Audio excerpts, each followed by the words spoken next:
Jika terjadi sesuatu maka akan berlangsung lama, jika tidak terjadi apa-apa maka akan singkat. Lu Fan lolos dari bulan damai lainnya di Yuanyuan. Waktu menghilang tanpa jejak seperti jentikan jari. Hari ini, Lu Fan akhirnya akan meninggalkan Akademi Seni Bela Diri dan pergi ke ibu kota sendirian. Di kaki Gunung Yunsan, sekelompok orang mengantar Lu Fan pergi. Adegan itu menyedihkan dan membuat orang menangis.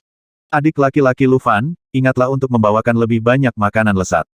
Kudengar kue osmanthus beraroma manis di ibu kota adalah salah satu yang terbaik. Kirimkan aku 2 kotak. Adik laki-laki Lu Fan, ada banyak wanita cantik di ibu kota. Kudengar 7 dari 10 kupu-kupu malam teratas di Wuhan ada di ibu kota. Kamu bisa melihat melalui cermin dan merekamnya. Jika tidak bisa, kamu juga bisa mengambil potretnya. Kamu harus membawanya kembali agar aku bisa melihatnya. Adik Lu Fan, mohon perhatikan kesehatanmu. Jangan biarkan wanita cantik di ibu kota mengosongkan tubuhmu. Oh, kakak muda Ling Yao, aku melakukan kesalahan, tolong berhenti menendangku. Saudara muda Lu Fan, saudara senior, saya tidak punya apa-apa untuk ditanyakan kepada Anda. Bagaimanapun, jika Anda memiliki sesuatu yang enak atau menyenangkan, ingatlah untuk membawakannya kepada saudara senior. Lu Fan, kamu pergi dulu. Bu, aku akan segera pergi ke sana untuk bersenang-senang. Jika kamu melihat tuanku yang tidak beruntung, ingatlah untuk menyapaku. Katakan padanya bahwa aku menjalani kehidupan yang baik di sini. Jangan biarkan dia menjadi buta, khawatir. Lu Fan memeluk Ling Yao dengan lembut dan berjalan keluar dari gerbang Gunung Yuanyuan di tengah instruksi baik dari kakak laki-lakinya. Xiao Hei berdiri di bahunya dan melambai kepada semua orang, dengan riak di matanya. 13 membawa barang bawaan kecil, tidak ada yang sia-sia, barang bawaan kecil ini adalah semua miliknya. Lu Fan melambai kepada beberapa kakak laki-laki untuk terakhir kalinya, lalu melangkah pergi, langkahnya semakin cepat. 13, cepat pergi. Jika kamu tidak pergi, orang-orang ini akan memintaku untuk membawa wanita kembali kepada mereka. 13 mengangguk dengan berat dan dengan cepat mengikuti jejak Lu Fan. Langkahnya semakin cepat, dan gerakannya seperti angin. Lu Fan dan Sisan seperti angin sepoi-sepoi melewati pegunungan dan hutan, dengan pepohonan bersiul melewatinya. Segera, Lu Fan dan Sisan tiba di aula utama Akademi Seni Bela Diri. Di sini, Dekan sudah lama menunggu mereka. Melihat Lu Fan tiba, Dekan tersenyum. Lu Fan, kamu di sini. Lu Fan tersenyum dan berkata, Din, tolong persiapkan monster terbang yang lebih baik untukku kali ini. Tidak mungkin Akademi Seni Bela Diri yang bermartabat tidak bisa menghasilkan monster terbang yang layak. Dekan berkata, saya tidak pernah berpikir Anda benar-benar bisa keluar dari ruang bawah tanah dalam waktu 1 tahun. Bagaimana saya bisa menyiapkan monster terbang untuk Anda? Ayo, saya akan memberikan petanya. Saya melihat tempat yang tepat, tapi saya dibawa ke tempat yang salah. Lu Fan mengambil peta itu dan menyebarkannya, mencakup radius beberapa kaki. Lu Fan mencari dalam waktu lama dan akhirnya melihat sebuah titik kecil yang digambar dengan kuas merah dan berkata, apakah ini ibu kotanya? Dekan mengangguk dan berkata, ya, ini ibu kotanya. Jadi di mana kita sekarang? Dekan mengitari peta, sampai ke bawah, menunjuk ke titik yang lebih kecil dan berkata ini. Lu Fan melihatnya dengan saksama dan berkata, apakah ini Akademi Seni Bela Diri? Dekan menggelengkan kepalanya dan berkata, tidak, ini Prefektur Donghua. Lu Fan membuka mulutnya dan berkata, apakah kamu bercanda? Prefektur Donghua yang besar hanyalah tempat yang kecil. Dekan mengangguk dan berkata benar. Hanya masalah kecil. Lu Fan menelan ludahnya. Saya benar-benar tidak akan tahu tanpa melihat petanya, tetapi ternyata negara bagian Wuhan sangat besar. Lu Fan menunjuk pada jarak antara 2 titik itu, dan ekspresinya menjadi semakin jelek. Din, beritahu aku bagaimana aku harus menempuh jarak sejauh itu. Dekan tersenyum dan berkata, itu urusanmu. Lu Fan benar-benar terdiam. Jika sebuah titik kecil adalah sebuah negara bagian, maka ada ribuan titik kecil yang harus dilewati antara prefektur Donghua dan ibu kotanya. 180.000 negara bagian di Wuhan memang bukan hayalan. Tanah di satu negara bagian adalah tempat di mana burung tidak bisa bergerak ke selatan, tapi ada ribuan negara bagian. Saya khawatir jika saya duduk di atas burung pipit peneduh langit dan terbang selama 10 atau 8 tahun, saya tetap tidak bisa terbang. Melihat rasa malu Lu Fan, Dekan tersenyum begitu bahagia hingga giginya hampir rontok. Lu Fan melihat ekspresi Dekan dengan ekspresi jelek. Dekan memandangi wajah jelek Lu Fan, tiba-tiba tampak serius dan berkata, kenapa, kamu masih ingin memukulku? Lu Fan tertegun sejenak dan tidak berbicara. Dekan meninjunya, tetapi sebelum pukulan itu mengenainya, Lu Fan merasakan seluruh otot di tubuhnya mulai bergetar hebat. Kekuatan dahsyat itu seperti gunung raksasa yang bertabrakan, memaksanya untuk memukul. Lu Fan berteriak keras dan meninju. Ledakan. Suara teredam menyebar, dan tinju Lu Fan jatuh ke telapak tangan dekan. Terlihat dengan mata terbuka, sekujur tubuh Din beriak seperti air.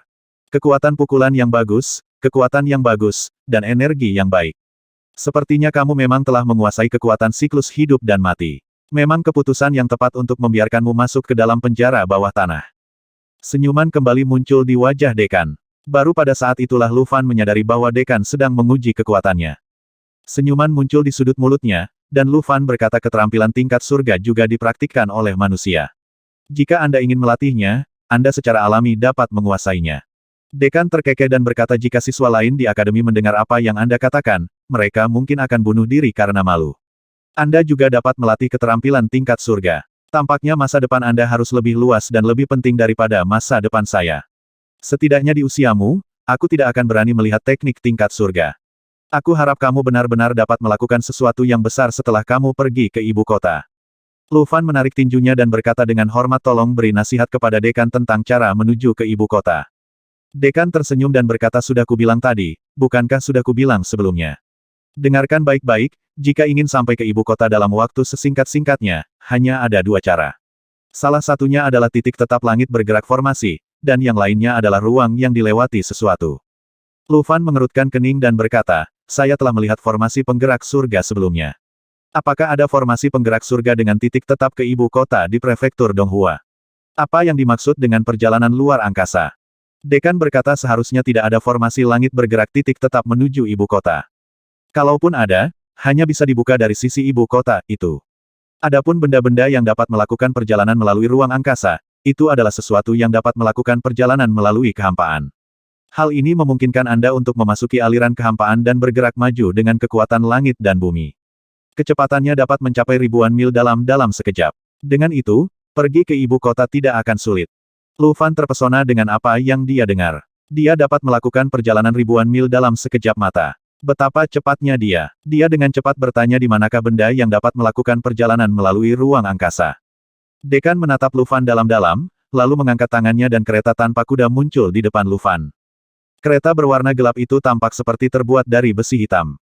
Dekan berkata ini adalah benda yang bergerak melintasi ruang angkasa, kereta luar angkasa. Lu Fandeng tampak bersemangat dan memandang Dekan dan berkata, terima kasih, Dekan. Dekan tersenyum dan berkata jaraknya lebih dari 1 juta mil dari ibu kota. Lu Fan, ingatlah untuk berhati-hati dalam segala hal.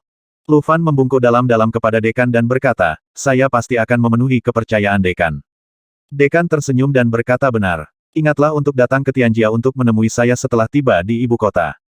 Lu Fan membungkuk sebagai jawaban. Semburan ruang angkasa bagaikan jalur antara langit dan bumi. Yang disebut semburan sebenarnya adalah kekuatan langit dan bumi seperti sungai, membawa cahaya warna-warni dan hanyut di kehampaan seperti tempat yang jauh. Toren yang sangat besar ini sangat luas sehingga tidak dapat dilihat secara sekilas. Tidak ada gelombang atau garis, hanya cahaya yang bersinar dan ruang gelap di sekitarnya. Inilah kehampaan, dalam dan sunyi. Sebuah kereta bergerak maju mengikuti arus deras, muncul dan menghilang. Kereta sederhana dengan bodi berwarna hitam, bagian dalamnya dilapisi kulit binatang, hangat dan nyaman untuk diduduki. Gerbongnya besar, lebih dari cukup untuk menampung belasan orang. Ada beberapa mutiara cahaya malam di kedua sisinya, memancarkan cahaya redup. Ada cermin transparan di bagian bawah gerbong. Di dalamnya, Anda dapat melihat kota, pegunungan, dan hutan yang lewat. Dalam sekejap, banyak sekali bagian luar yang lewat. Lu Fan duduk di dalam mobil dan melihat pemandangan indah di luar dari jendela mobil. Banyak orang mungkin tidak pernah melihat pemandangan seperti itu seumur hidup mereka. Lu Fan ingat bahwa dia sangat terkejut ketika dia naik kereta dan memasuki arus kehampaan. Dia tidak akan pernah melupakan pemandangan kereta yang menabrak kehampaan dan bergegas menuju arus deras dalam sekejap. Kekosongan yang hancur seperti cermin dan aliran deras yang menyilaukan segera membuat Lu Fan menyadari bahwa dunia ini selalu lebih megah dan misterius dari yang dia bayangkan. 13 orang belum tenang sampai sekarang. Dia terus melihat ke bagian bawah mobil dan menyaksikan pemandangan yang melaju kencang tanpa mengucapkan sepatah kata pun. Xiao Hei juga tampak ketakutan, dia naik ke bahu Lu Fan dan menutup matanya. Lu Fan menarik pandangannya dan berjalan keluar gerbong. Melihat sekeliling, dunia ini begitu indah dan mempesona. Lu Fan berkata bisakah semburan kehampaan ini benar-benar membawa kita ke ibu kota? Baru kemudian 13 mengangkat kepalanya dan berkata ya. Lu Fan tersenyum tipis dan berkata, kamu cukup percaya diri. Aku khawatir kamu bahkan tidak tahu bagaimana menghentikan kereta ini. Berbicara tentang ini, Ekspresi wajah Lu Fan tiba-tiba berubah. Baru pada saat itulah dia ingat bahwa dia sepertinya tidak tahu cara menghentikan kereta. Dengan mulut terbuka, Lu Fan merasa seperti orang bodoh. 13 melihat sekeliling, lalu menggelengkan kepalanya. Lu Fan tidak berbicara untuk beberapa saat. Dia memikirkan cara menghentikan kereta. Ia teringat saat gerbong melaju ke dalam arus kehampaan, itu karena dekan juga menyuntikkan tenaga ke dalam gerbong, yang berarti gerbong tersebut digerakkan oleh tenaga. Lu Fan mempertimbangkan apakah dia akan menggunakan gangkinya untuk menghentikan kereta ketika saatnya tiba. Ini sepertinya menjadi solusi, tetapi Lu Fan tidak berani mencobanya saat ini. Saat dia berpikir, Lu Fan tiba-tiba melihat sesuatu terbang di langit. Melihat lebih dekat, Lu Fan terkejut melihat itu adalah kapal besar. Tidak ada layar atau dayung. Tampaknya ada banyak orang yang berdiri di kapal besar itu, dan mereka juga menatap Lu Fan. Haha, sahabatku, apakah kamu akan pergi ke ibu kota juga? Di atas kapal, seorang pria berkata dengan lantang. Pada saat yang sama, kapal besar itu juga bergerak mendekati Lu Fan, memungkinkan Lu Fan melihat wajah mereka dengan jelas. Ini adalah 3 pemuda, kira-kira seusianya. Mengenakan seragam prajurit dan jubah hitam dengan tulisan di Yuan di atasnya, dia sepertinya adalah murid akademi tertentu.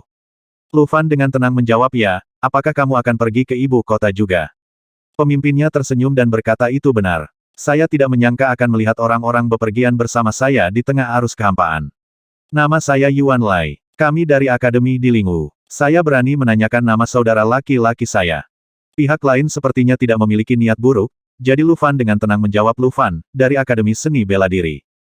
Yuan Lai tertegun sejenak dan berkata saya belum pernah mendengar tentang Akademi Seni Bela Diri.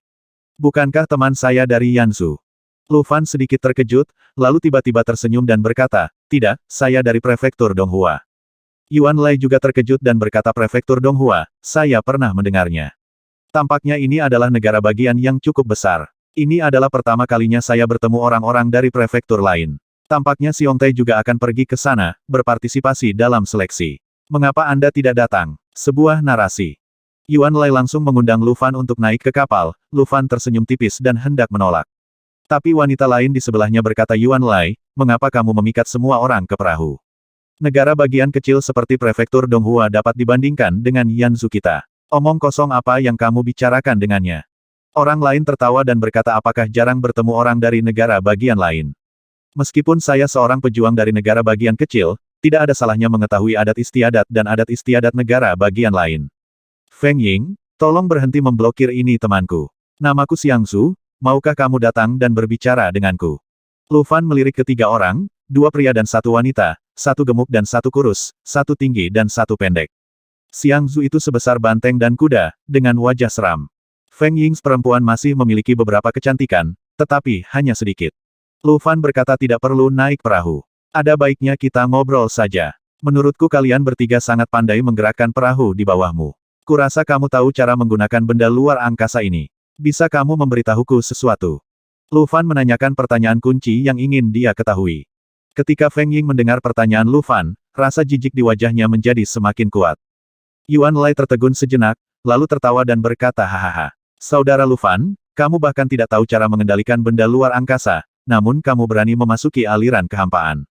Kamu sangat luar biasa.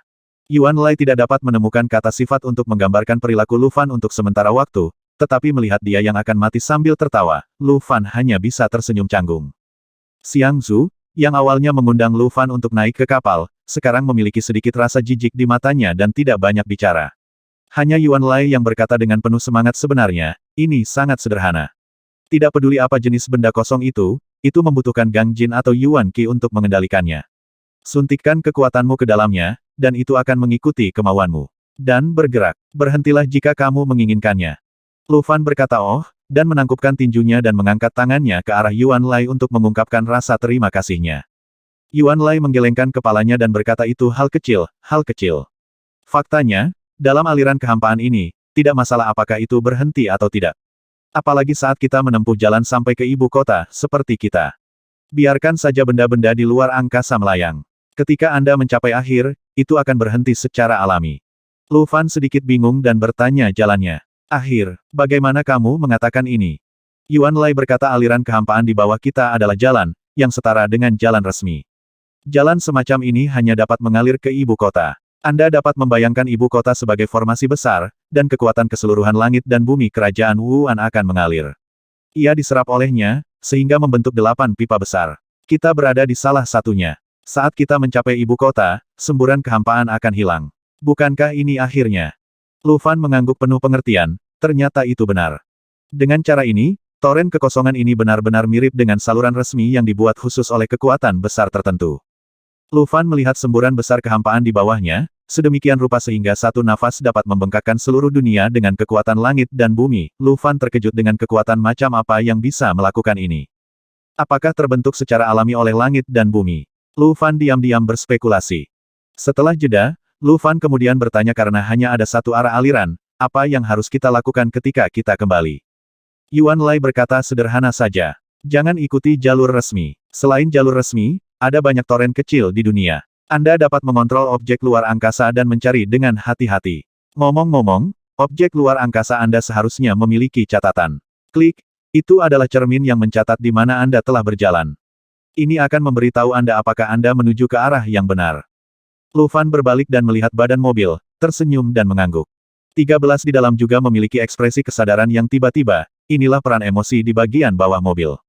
Yuan Lai tampak sangat senang menjelaskan keraguan orang lain, dan melanjutkan saudara Lu Fan, tahukah Anda tentang Void Beast?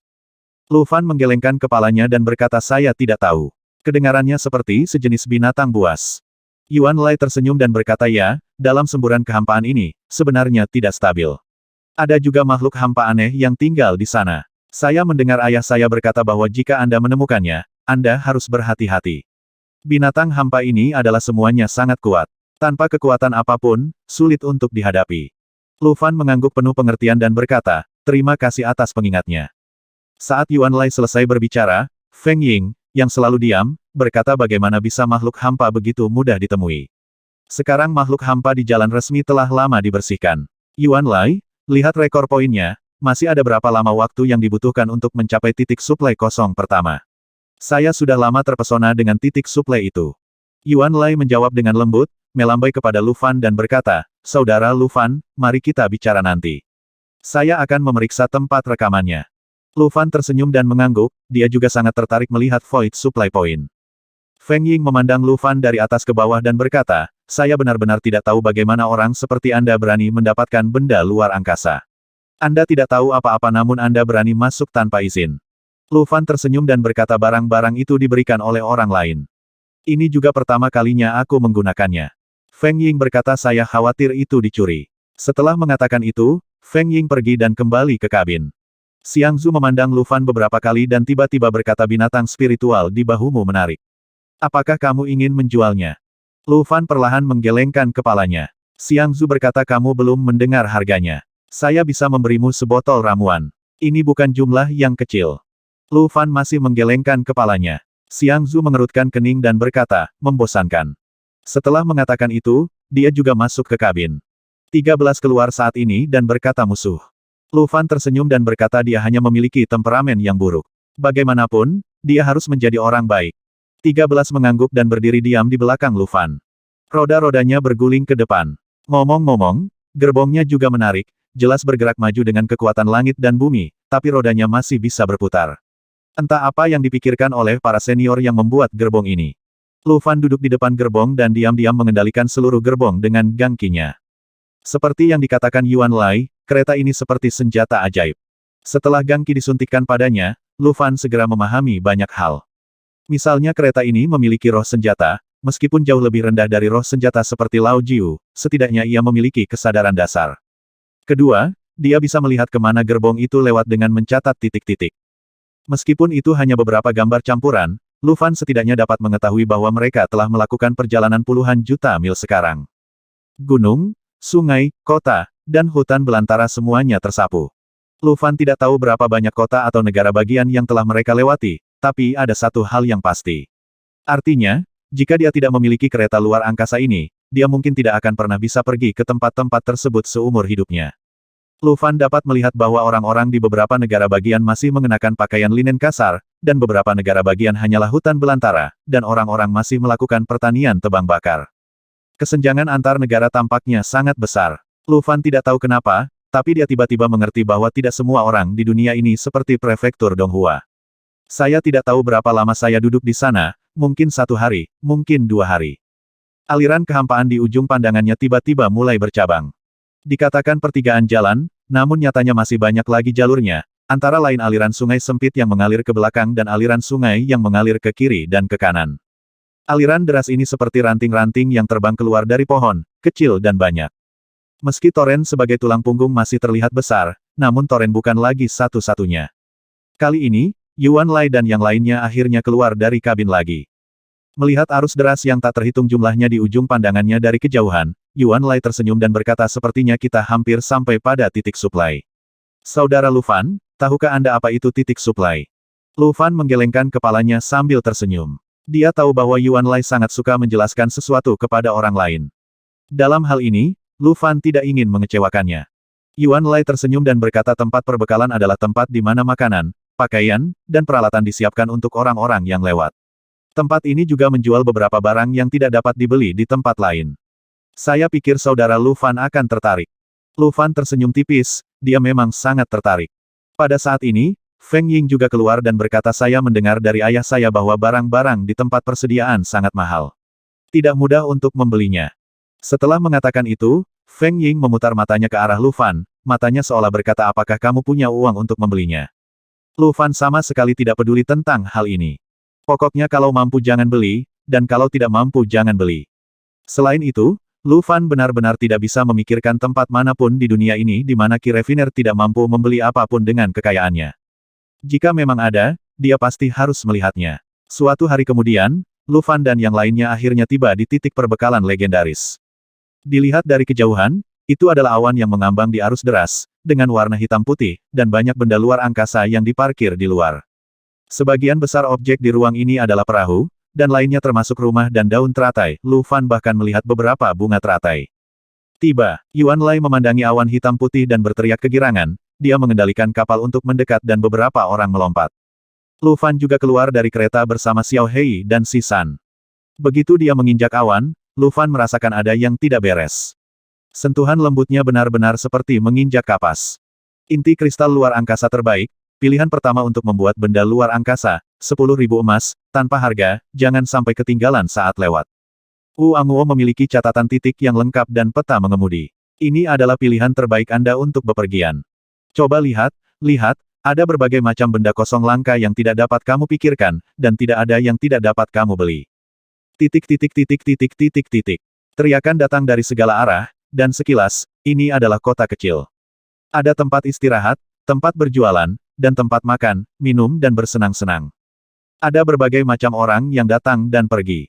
Seekor raksasa setinggi 1 kaki melewatinya, dan ada beberapa orang lainnya yang tampak seperti binatang buas, dengan sisik di tubuh dan tanduk di kepala. Lu Fan tampak terkejut saat dia berjalan. 13 dan Xiao Hei sama-sama menatap dengan mata terbelalak. Ini adalah pertama kalinya mereka dan Lu Fan melihat tempat yang begitu ajaib. Ayolah, petugas tamu, saya melihat Anda baru pertama kali datang ke titik perbekalan. Apakah Anda ingin peta mengemudi? Tidak ada lagi yang diperlukan. Ini suatu keharusan. Di sebelahnya, seorang pria berpakaian preman melambai dan berteriak kepada Lu Fan. Lu Fan berhenti dan merasa apa yang dikatakan pihak lain masuk akal, jadi dia turun tangan. Toko itu tidak besar, tapi berisi barang-barang yang belum pernah dilihat Lu Fan sebelumnya. Pintunya bisa berubah bentuk hanya dengan sedikit sentuhan, dan semua yang ada di dalamnya seperti fata ana, seperti bayangan. Dapatkan peta mengemudi, lengkap. Lu Fan angkat bicara. Pria itu segera tersenyum dengan senyuman di wajahnya, mengeluarkan sebuah manik, dan meletakkannya di tangan Lu Fan. Tamu saya, silakan ambil, totalnya 20.000 emas. Lu Fan tertegun sejenak, apakah ini peta mengemudi? Melihat pria itu dengan bingung, Lu Fan bertanya, bagaimana kamu menggunakan benda ini? Pria itu terkekeh dan berkata sederhana sekali, Anda hanya perlu menyuntikkan kekuatan. Ini hanya membutuhkan sedikit kekuatan. Lu Fan mencoba menyuntikkan sedikit, dan segera peta seperti hantu muncul di depan Lu Fan. Dengan berpikir, peta dapat diperbesar atau diperkecil. Penuh dengan garis-garis cahaya yang mengalir. Pria itu menjelaskan dari samping ini adalah aliran deras dari kehampaan, dan tempat di mana setiap aliran deras ditandai. Anda dapat menandai setiap manik ini tertanam ke dalam titik perekaman objek luar angkasa, sehingga Anda dapat mengontrolnya dimanapun Anda inginkan. Lu Fan tersenyum dan mengangguk, itu memang hal yang bagus. Tanpa ragu-ragu, Lu Fan mengeluarkan kartu kristal itu dan berkata, bolehkah saya menggunakan kartu itu? Pria itu terkekeh dan berkata, tentu saja. Hasilnya adalah sebuah kartu kristal, dan pria itu dengan rapi memotong 20.000 koin emas darinya. Lu Fan menyingkirkan manik-manik dan kartu kristal dan segera pergi.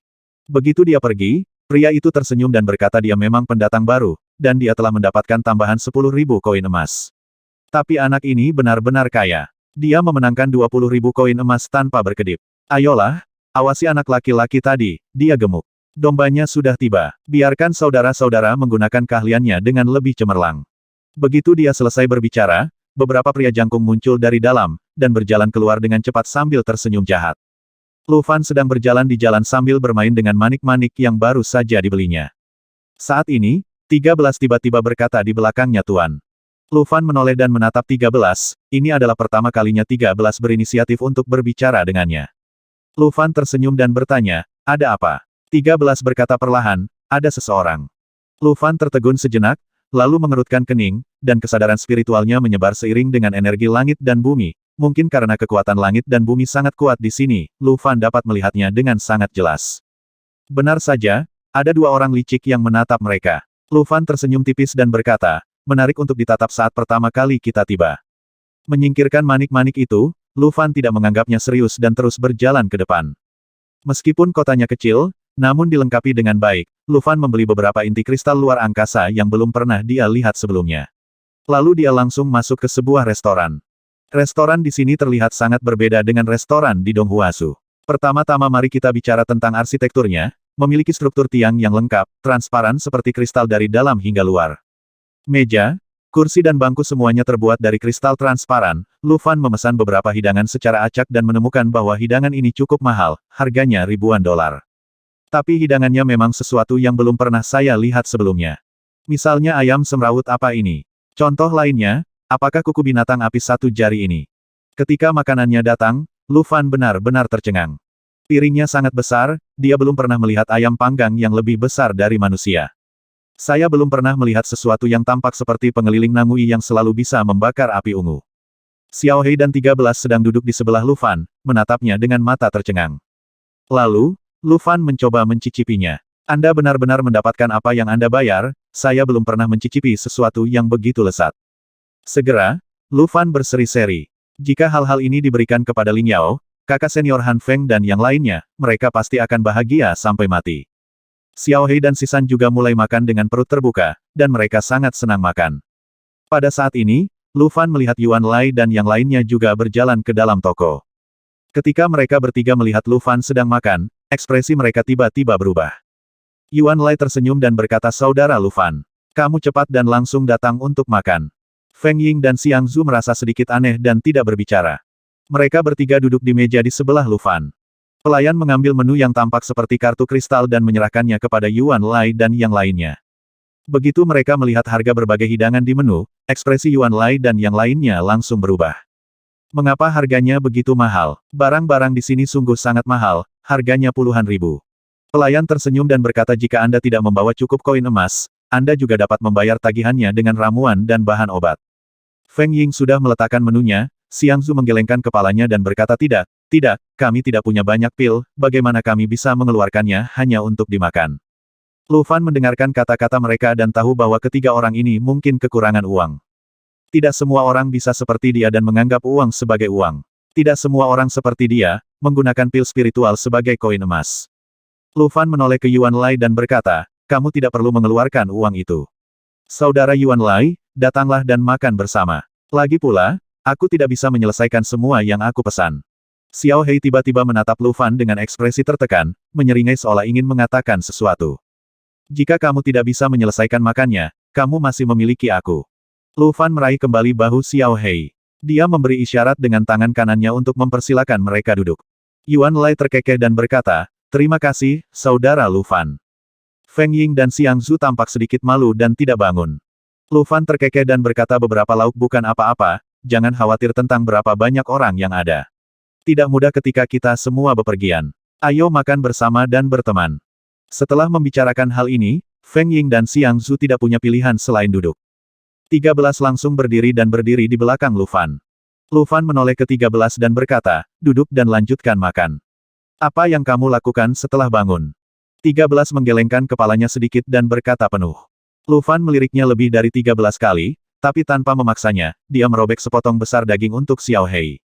Semua orang menikmati makanan mereka, dan Su Ying serta Xiang Zhu memandang Lu Fan dengan tatapan yang lebih lembut, lagi pula, kanibal berlidah pendek. Mungkin di benak mereka berdua, Lu Fan telah menjadi orang kaya baru dengan sedikit uang, tapi dia tidak peduli dengan apa yang orang lain pikirkan tentang dirinya selama bertahun-tahun. Sambil makan, Lu Fan mengobrol dengan Yuan Lai dan berkata, Saudara Yuan Lai, orang-orang di sini sangat aneh. Saya baru saja melihat beberapa orang yang tampak aneh. Apakah ini benar-benar manusia? Yuan Lai berkata tentu saja. Kami memiliki banyak orang seperti itu di Yanzhou, dan mungkin ada lebih banyak lagi di negara bagian lain. Ini semua adalah ras alien, seperti ras naga paling terkenal. Hanya saja beberapa ras alien mengakuinya. Mereka adalah manusia, dan beberapa dari mereka tidak mengakuinya. Namun berdasarkan hukum negara Wuan, mereka semua sama, manusia yang hidup seperti kita. Lu Fan berkata oh, sepertinya pengetahuannya masih agak dangkal. Benar saja, lebih baik keluar dan melihat dunia. Lu Fan kemudian bertanya saudara Yuan Lai, untuk apa kamu pergi ke ibu kota? Saya mendengar kamu berbicara tentang seleksi, apa itu? Yuan Lai sedikit terkejut dan berkata bukankah saudara Lu Fan ikut serta dalam seleksi? Pernahkah saudara Lu Fan mendengar tentang pemilihan personel untuk kompetisi nasional Wanfang? Lu Fan mengangguk dan berkata, saya pernah mendengarnya. Yuan Lai terkekeh dan berkata kami akan berpartisipasi dalam hal ini. Meskipun kami mungkin tidak terpilih, bukankah suatu kehormatan untuk berpartisipasi? Saat dia sedang berbicara, pelayan di sebelahnya datang dan berkata, apakah beberapa pejabat tamu akan pergi ke ibu kota? Saya khawatir mereka tidak akan bisa pergi selama ini. Lu Fan berkata bagaimana kamu mengatakan ini? Pelayan berkata tahukah kamu, jalan resmi di depan diblokir oleh sekelompok serangga kosong. Tidak akan jelas sampai setidaknya pemerintah mengirim orang untuk membersihkannya setelah tahun ini. Jika kamu pergi sekarang, kamu hidup akan berada dalam bahaya. Ekspresi Lu Fan menjadi gelap, dan Yuan Lai juga terkejut dan berkata apakah ada hal seperti itu? Apa yang harus kita lakukan? Kita tidak bisa menunggu sampai setelah tahun baru. Tidak bisakah orang-orang dari pemerintah datang lebih awal? Begitu dia selesai berbicara, dua pria bertubuh besar di meja sebelah berkata sambil tersenyum bagaimana pemerintah bisa melakukan sesuatu tepat waktu. Anak muda, kamu masih terlalu muda. Jika kamu ingin pergi sekarang, cari saja seseorang untuk membentuk tim bersamamu. Sekarang, bisakah kamu membantuku? Paman, sepertinya mereka merekrut orang untuk bergabung dengan mereka, kamu dapat membayar sejumlah uang untuk bergabung dengan mereka. Yuan Lai mengerutkan kening dan bertanya, siapakah Paman Chang? Kedua pria itu tertawa terbahak-bahak, seolah Yuan Lai menanyakan pertanyaan yang sangat bodoh. Paman Chang bahkan tidak tahu. Ini pertama kalinya kamu ke sini. Cepat pergi. Jika terlambat, kamu benar-benar harus berbalik dan kembali. Lu Fan dan Yuan Lai saling memandang dan mengangkat alis. Pelayan juga berbisik saat ini Paman Chang adalah tukang perahu terkenal di jalan resmi ini. Dengan dia di sini, kamu masih bisa selamat dari serangga-serangga itu. Tapi kamu juga harus cukup kuat, setidaknya di alam Waigang, mereka tidak boleh menahan kamu kembali, orang-orang. Lu Fan menaruhnya di sumpitnya dan berkata, baiklah kalau begitu, sepertinya aku akan menemui Paman Chang ini. Yuan Lai juga tersenyum dan berkata itu hanya alam Waigang, itu sepele. Feng Ying dan Xiang Zhu juga mudah tersenyum dan menyatakan ketidaksetujuan mereka. Setelah makan dan minum, semua orang keluar dari restoran. Lu Fan membuka kesadaran spiritualnya dan segera menemukan bahwa dua orang yang berkomplot melawannya masih mengikutinya. Kedua orang ini melakukan tugasnya dengan baik, dan Lu Fan tersenyum bahagia. Siapa yang boleh aku tanyakan di mana Paman Chang berada? Yuan Lai melihat sekeliling dan bertanya. Lu Fan berkata saya tahu harus bertanya kepada siapa. Saat dia berbicara, Lu Fan melangkah mundur, Yuan Lai dan yang lainnya memandangnya dengan bingung, bertanya-tanya apa yang akan dia lakukan. Hanya 13 yang tahu apa yang dipikirkan Lu Fan, tapi dia hanya mengikuti Lu Fan tanpa ekspresi. Ketika dua orang yang mengikuti Lu Fan melihat Lu Fan mendekat, mereka langsung berpura-pura menjadi pejalan kaki yang sedang berbelanja. Lu Fan berjalan ke arah mereka dan berhenti, mengulurkan tangan ke bahu mereka. Dengan dua poni, kedua pria besar itu hampir dijatuhkan ke tanah oleh Lu Fan. Maaf, siapa Paman Chang dan di mana dia sekarang? Salah satu pria itu langsung berkata dengan marah kamu orang menyebalkan, beraninya kamu memukul saya. Saat dia mengatakan bahwa seluruh tubuhnya diterangi dengan jubah, senyum Lu Fan sedikit memudar dan ekspresinya menjadi serius. Saat berikutnya, pria ini tidak berani bergerak. Karena aura pembunuh yang kuat, dia langsung membeku di tempatnya. Orang-orang di sebelah saya terlalu takut untuk berbicara. Mereka hanyalah gangster jalanan. Para gangster di titik pasokan hanyalah gangster, saya belum pernah melihat orang seperti Lu Fan menghabisi dengan niat menghabisi seperti itu. Selain itu, kekuatan mereka benar-benar tak tertahankan. Di alam Weigang, dengan tingkat kekuatan ini, Lu Fan bahkan tidak perlu mengangkat satu jari pun, dia benar-benar hanya memelototinya dan dia tidak bisa bergerak. Lu Fan berkata saya akan bertanya lagi, di mana Paman Chang? Lu Fan memandang pria gemuk dengan telinga besar di depannya, suaranya sudah agak tegas. Pria itu tampak sangat ketakutan, dan berkata dengan gemetar ikuti jalan ini, maju dan Anda akan melihat bahwa dia sedang merekrut orang di Yunchang. Senyuman muncul di bibir Lu Fan, dan dia menepuk keduanya dengan lembut beberapa kali lagi. Bagus sekali, benar. Jangan menguntit orang lain lagi. Dengan penampilan kalian berdua, sungguh tidak cocok untuk menguntit orang. Setelah mengatakan itu, Lu Fan berbalik dan pergi. 13 melangkah maju saat ini, membawa angin sepoi-sepoi dengan telapak tangannya, dan dengan lambaian tangannya, dia siap menghabisi kedua orang ini. Lu Fan terkejut dan segera menghentikan 13 apa yang kamu lakukan. 13 memandang Lu Fan dengan ragu dan berkata musuh, bunuh mereka. Lu Fan tampak terkejut, lalu dia teringat bahwa 13 berasal dari seorang kultivator Ibel 15, dan perilakunya secara alami adalah seorang kultivator Ibel 15. Melihat 13 dengan sungguh-sungguh, Lu Fan berkata mulai sekarang, aku akan menghabisi sebelum mengatakan menghabisi. Apakah kamu mengerti? 13 mengangguk, membuang kekuatannya. Mereka berdua benar-benar terkejut. 5 elemen berubah menjadi angin, prajurit Rilem Yuan Gang, mereka sebenarnya mengikuti prajurit Yuan Gang. Bukankah ini mencari kematian? 13 memandang mereka berdua dengan mata berbinar, dia tampak bingung mengapa Lu Fan tidak menghabisi mereka. Namun, Lu Fan adalah masternya dan dia telah berbicara, tentu saja, 13 tidak akan membangkang. Dalam hati 13, Lu Fan adalah orang kuat tiada taraf yang bisa mengalahkan 4 Ibel 15 dengan satu pedang, tapi dia tetap bersikap rendah hati. Yuan Lai dan yang lainnya yang berdiri tidak jauh juga terkejut, mereka benar-benar tidak menyadari bahwa 13, yang berdiri di belakang Lu Fan, sebenarnya adalah Yuan Gang yang kuat. Untuk sesaat, mereka bertiga kagum pada 13. Yang kuat dihormati kemanapun mereka pergi. Di dunia ini, kekuasaan adalah segalanya. Lu Fandu kembali dan berkata kepada mereka bertiga ditanya, teruslah berjalan di sepanjang jalan ini. Saat itulah Yuan Lai dan yang lainnya kembali sadar dan mengikuti jejak Lu Fan. Saat ini, mereka sangat penasaran dengan identitas Lu Fan, orang yang bisa membuat prajurit alam Yuangang berperilaku seperti pelayan dan menerima teguran adalah penguasa sekte atau putra dari keluarga kaya. Yuan Lai berbisik kepada Feng Ying apakah saudara Lu Fan adalah putra gubernur prefektur Donghua. Orang kuat di alam Yuangang harus dihormati kemanapun dia pergi. Xiang Zhu berkata melihat betapa murah hatinya dia seharusnya menjadi anak dari keluarga kaya. Feng Ying berkata jika kamu bahkan tidak memahami hal-hal di luar angkasa, kamu seharusnya menjadi anak kaya yang tidak memiliki pengetahuan atau keterampilan. Setelah mengatakan itu, mereka bertiga mengangguk serempak, merasa bahwa tebakan mereka kemungkinan besar benar. Lu Fan tidak mendengar transmisi mereka, kalau tidak, dia akan tertawa terbahak-bahak. Dua pria besar lainnya yang ditakuti oleh Lu Fan menutupi bahu mereka dan berjalan mundur karena malu. Mereka benar-benar mengalami kesulitan hari ini, ketika Lu Fan pergi, mereka berdua menemukan bahwa bahu mereka telah patah. Jelas sekali bahkan Gang Jin tidak berguna. Kekuatan tangan lawan sungguh konyol. Dia mungkin master di alam Yuan Gang atau lebih tinggi. Memikirkan hal ini, mereka berdua tidak punya niat untuk mengikuti mereka lagi. Mereka hanya ingin kembali ke bos untuk meminta uang. Ini pasti cedera terkait pekerjaan, dan mereka bahkan tidak bisa menghabiskan 10.000 emas. Di sini, Lu Fan dan Yuan Lai tiba di bidang awan. Ini hanya sebuah kotak kecil, tanah seputih salju ditutupi kabut tipis, lembut dan lembut saat diinjak, dan benar-benar terlihat seperti awan. Kami akan berangkat hari ini dan membentuk grup. Mereka yang berada di atas alam Weigang dapat mendaftar dan pergi.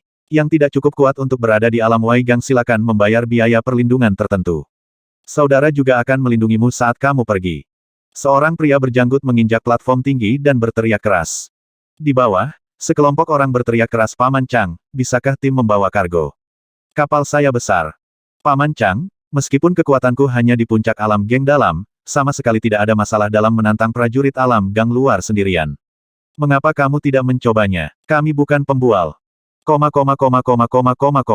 Orang ini adalah Paman Chang. Lu Fan tersenyum tipis, pemandangan di depannya tampak seperti sekelompok gangster yang membentuk geng untuk menjual barang.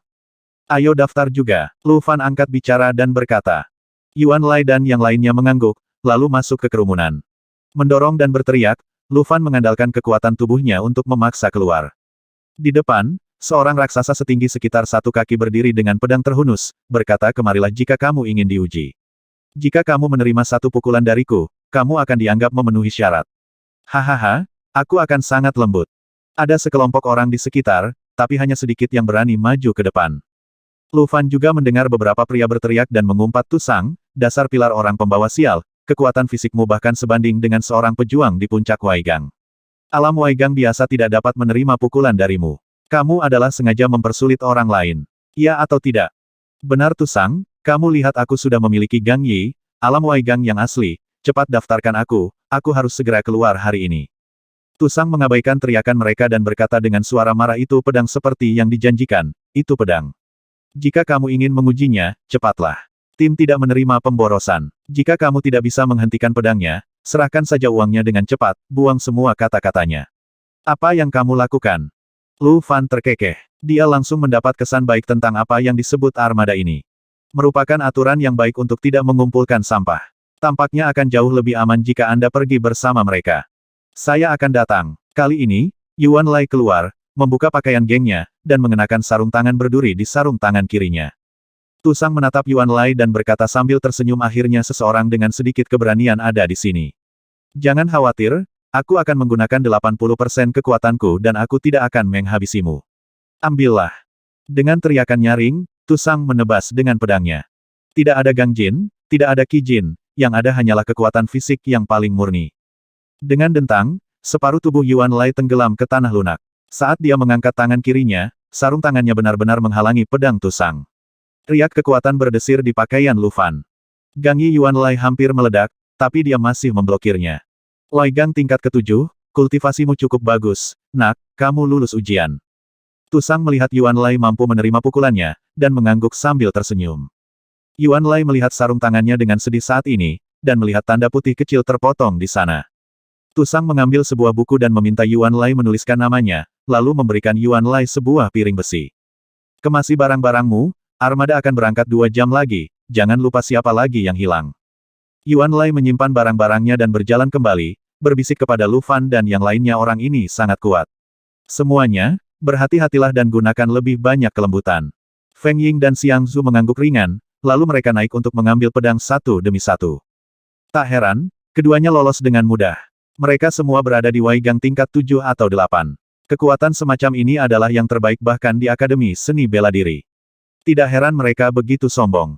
Ketiga orang itu kembali dengan membawa potongan besi dan semuanya memandang Lu Fan, mereka sangat ingin melihat kekuatan Lu Fan.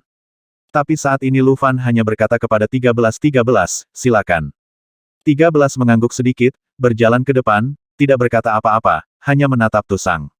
Apakah kamu siap? Tusang berteriak pada 13. 13 mengangguk sedikit, dan saat berikutnya Tusang jatuh dengan pedangnya. Namun sebelum pisaunya jatuh ke tubuh 13, sosok 13 menghilang. Ketika dia muncul kembali, dia sudah berada di belakang Tusang. Dia tidak tahu kapan ada pedang di tangannya. Angin menderu-deru, dan dia akan menghadapinya, dia, Zun Tusang ditusuk dari belakang jantungnya. Lu Fan terbatuk ringan, dan 13 segera memikirkan sesuatu dan segera menyarungkan pedangnya. Baru kemudian Tusang bereaksi. Bulu-bulu di sekujur tubuhnya berdiri.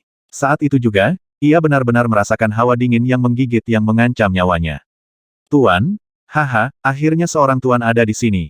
13 muncul di depan Tusang lagi tanpa jejak.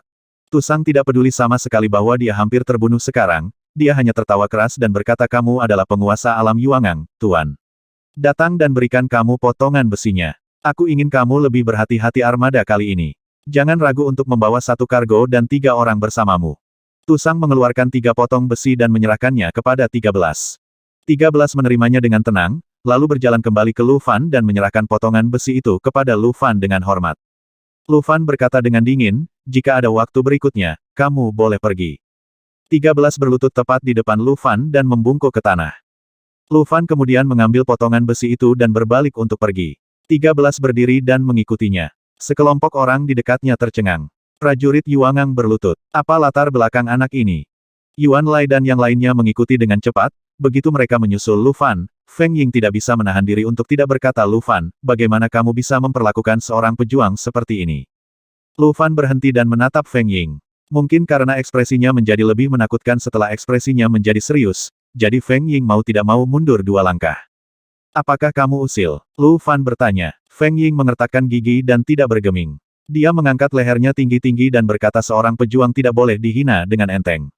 Saya akan mengurus bisnis ini. Tuan 13, mengapa seorang pejuang seperti Anda mengikuti generasi kedua leluhur seperti dia? Jika Anda bersedia datang ke keluarga Feng saya di Yanzhou, saya akan memperlakukan Anda sebagai tamu. Di sampingnya, Yuan Lai menggaruk kepalanya dan tidak tahu harus berkata apa. Xiang Zhu juga tetap diam, mereka juga merasa Feng Ying terlalu toleran, tapi mereka tidak tahu bagaimana membujuknya. Lu Fan tiba-tiba tertawa saat ini. Kamu ingin dia pergi ke keluarga Fengmu. 13, kamu mau pergi. 13 menggelengkan kepalanya dengan lembut, memandang Feng Ying tanpa suka maupun duka. Feng Ying berkata kepada 13 lagi Tuan 13, dia memperlakukan Anda seperti ini, dan Anda masih mengikutinya. Anda adalah seorang pejuang di alam Yuangang. Kemanapun Anda pergi, Anda adalah seorang pejuang yang memiliki reputasi baik. 13 masih menggelengkan kepalanya, menoleh ke Lu Fan dan berkata dengan hormat Tuan. 6 Fan meletakkan tangannya di belakang punggungnya dan melangkah pergi. Di bahunya, Xiao Hei mengangkat kelopak matanya ke arah Feng Ying dan menjulurkan lidahnya. Feng Ying menghentakkan kakinya dan mengumpat secara diam-diam, tapi berhenti mengejar. Baru kemudian Yuan Lai dan Xiang Zhu melangkah maju dan menghiburnya. Feng Ying, jangan marah. Kami tidak punya alasan untuk ikut campur dalam pekerjaan rumah orang lain. Bukankah kamu paling membenci masalah? Mengapa kamu marah padanya? Itu hanya kemalasan yang tidak pantas. 13 itu telah lama kehilangan hatinya sebagai seorang pejuang ketika dia begitu merendahkan diri. Tidak ada yang bisa peduli padanya jika dia mau hidup seperti ini. Saya pikir dia akan ditakdirkan untuk menjadi Yuan Gang selama sisa hidupnya. Adapun Lu Fan, leluhur generasi kedua yang murni tidak ada gunanya dengan kontrol ki semacam ini. Feng Ying masih sedikit marah, dia mengertakkan gigi dan berkata, saya tidak tahan melihat prajurit penindas leluhur generasi kedua yang tidak kompeten seperti ini. Dunia ini tidak bergantung pada darah atau uang. Dunia ini bergantung pada kekuatan. Feng Ying sengaja berteriak begitu keras sehingga orang-orang di seluruh jalan mungkin bisa mendengarnya.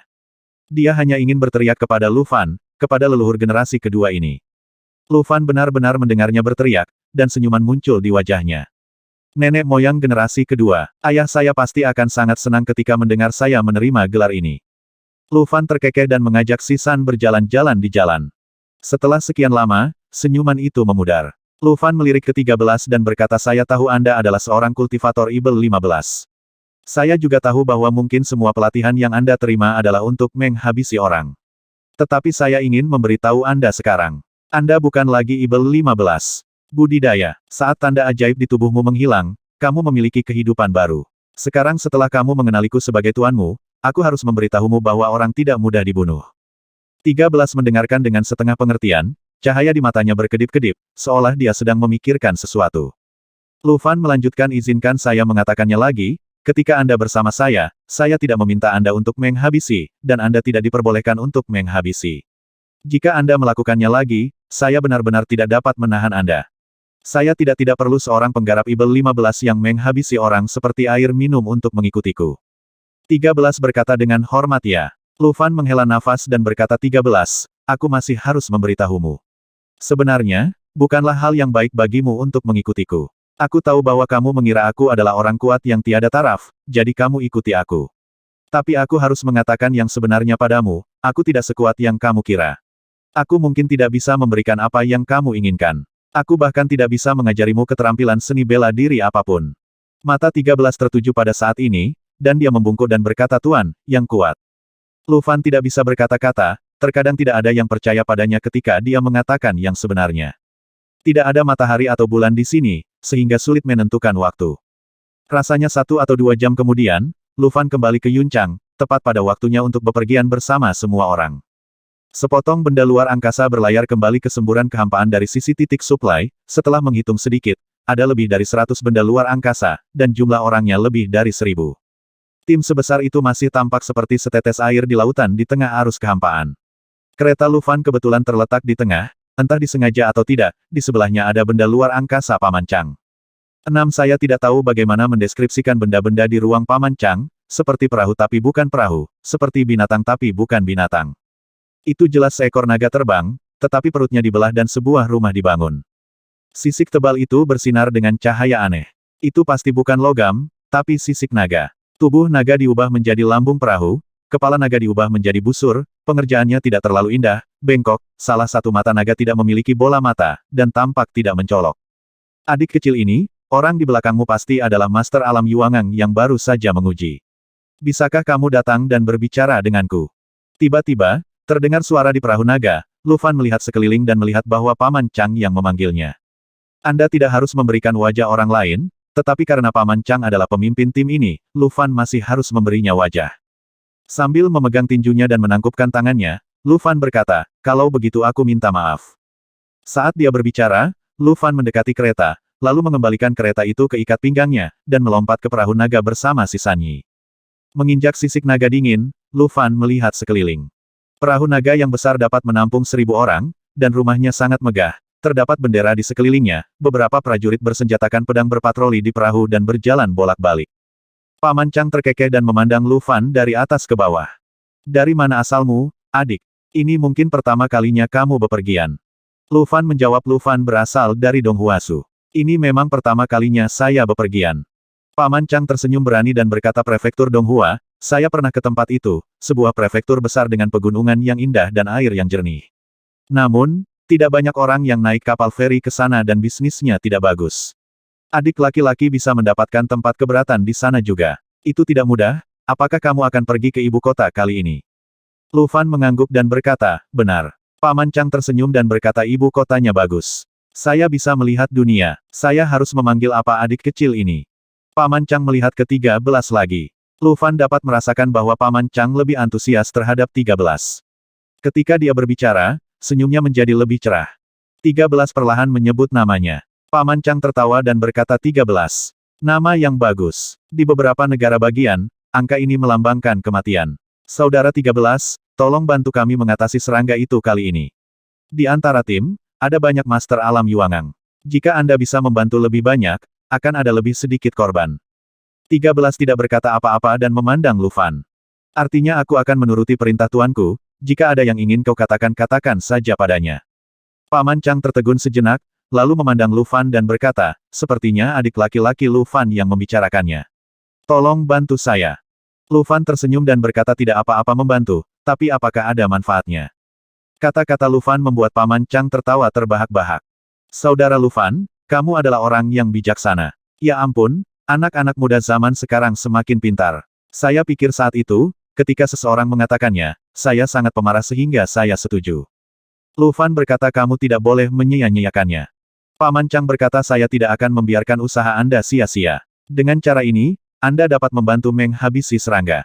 Bagaimana kalau saya memberi Anda koin emas, 1.000 emas untuk setiap serangga?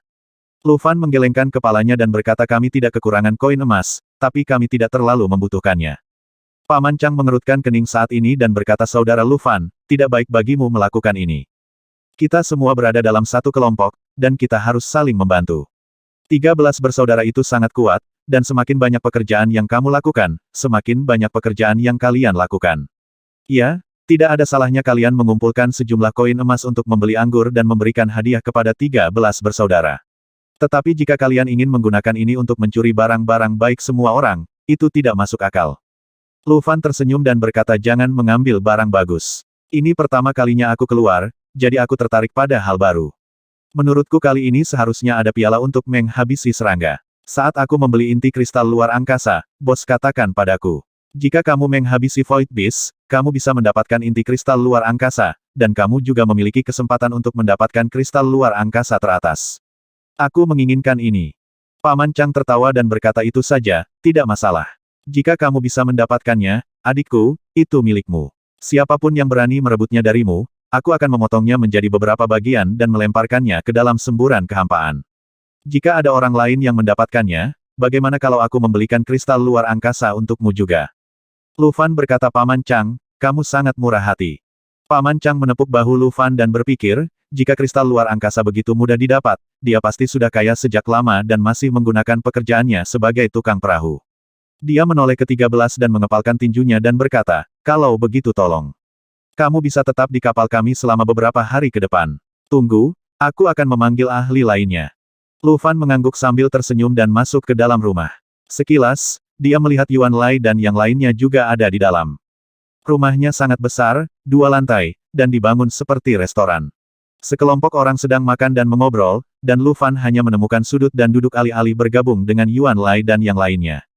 Feng Ying tampak marah dan tidak ingin melihat Lu Fan sama sekali. Lu Fan tidak akan meminta masalah, jadi dia meletakkan Xiao Hei di atas meja dan menutup matanya untuk beristirahat. Hei, bukankah ini Raja Nanjian, Bu Fei? Kamu di sini juga. Tiba-tiba terdengar suara berisik di telinga, terlihat jelas bahwa seorang master yang dikenal banyak orang telah datang, semua orang buru-buru memberi hormat, dan meja serta kursi pun mengeluarkan suara. Saya tidak ingin menjadi pendekar pedang. Saya hanya seorang pendekar pedang. Anda dapat terus mengobrol dan mengabaikan saya. Seorang lelaki tua mengepalkan tinjunya dan mengangkat tangannya di depan semua orang. Dia mengenakan pakaian mewah dan memiliki pedang salju di pinggangnya. Dia tampak agung dan memiliki tato kata di lengannya yang terbuka. Ini adalah tanda yang menunjukkan kekuatan alam geng bumi miliknya. Secara umum, orang yang membuat tato ini adalah orang yang suka pamer. Dia takut orang lain tidak akan mengenalinya sebagai pejuang rilem geng bumi.